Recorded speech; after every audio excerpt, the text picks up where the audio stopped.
বিশ্বের সবচেয়ে সম্মানজনক প্রতিযোগিতা যেখানে শেফদের দক্ষতা সৃজনশীলতা পৌঁছায় এক অনন্য উচ্চতায়। ফ্রান্সের লিওনে অনুষ্ঠিত হয়েছে পেস্ট্রি বিশ্বকাপ 2025। এটি ছিল এমন এক মহাযুদ্ধ যেখানে প্রতিটি দেশ তাদের ঐতিহ্য, সংস্কৃতি এবং পেস্ট্রি শেফের অসাধারণ কাজ তুলে ধরার জন্য একত্রিত হয়েছে। এবছরের পেস্ট্রি বিশ্বকাপটি ছিল একেবারে অতুলনীয়।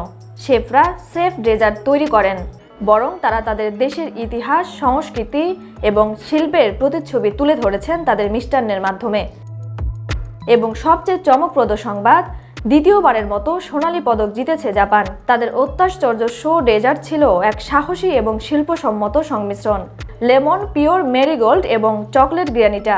আর সেই বরফজাত অ্যাপ্রিকট ডেজার্ট শুধু খাওয়াই নয়, এক অনন্য শিল্পকর্ম।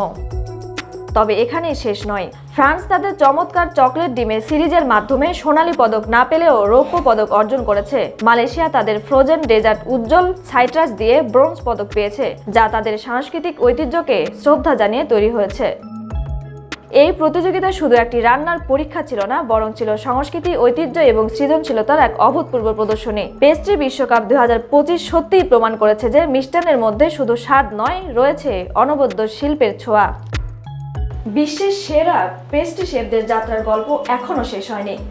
তাদের এই কীর্তি ভবিষ্যতে হয়তো আরও অনেক অনুপ্রেরণা দেবে। আরও বিস্তারিত তথ্য পেতে আমাদের সাথেই থাকুন।